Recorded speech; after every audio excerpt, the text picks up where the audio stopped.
আসসালামু আলাইকুম দর্শক, যারা ছাদ বাগান করেন বৃষ্টির দিনে ছাদগুলো একটু পরিষ্কার রাখবেন।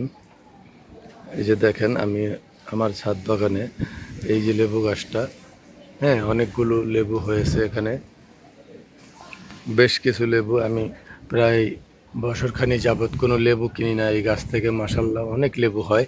তো আপনাদেরকে বলবো, যাদের সুযোগ আছে ছাদ বাগান করার মতো, অবশ্যই আপনারা ছাদ বাগান করবেন। কারণ ছাদ বাগান থাকলে আপনার কোনো ফল মোটামুটি কিনা লাগে না, সব ফলই হয়। পুরা গাছ আল্লাহর রহমতে লেবু ভরে আছে। তো এভাবে যারা ছাদ বাগান করতে পারবেন, অবশ্যই তারা এভাবে ফল পেয়ে যাবেন। সব সব ধরনের ফল আপনি এখান থেকে কালেক্ট করতে পারবেন।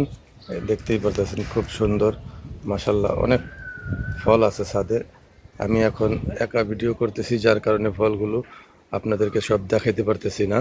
তবে তবে আমি যখন আবার পরে ভিডিও বানাবো সুযোগ বুঝে, আপনাদেরকে সব দেখাই দেব কি কি ফল আছে ছাদে।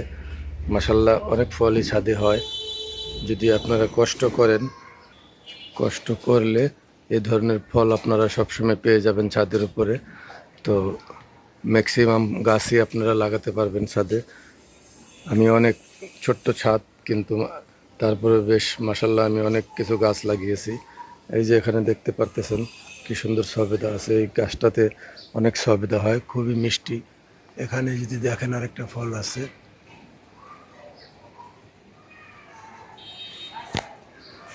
খুব ভালো। ছাদ বাগান করলে আপনার মন ভালো থাকবে। দর্শক, এখানে দেখতে পাচ্ছেন একটি টবের মধ্যে মাশাল্লাহ কীভাবে গ্যান্ডারি হয়েছে, খুব সুন্দর গ্যান্ডারি। এই গ্যান্ডারিগুলো অনেক মিষ্টি হয় ছাদ বাগানে, বিশেষ করে একটু পানির কারণে, শুকনো থাকার কারণে গ্যান্ডারি খুব মিষ্টি হয়, দেখতেই পারতেছেন। তো দর্শক, আজকের মতো বিদায় নিলাম। ঠিক আছে, ভিডিওটি ভালো লাগলে আপনারা লাইক, কমেন্ট, শেয়ার করবেন, সাবস্ক্রাইব করবেন।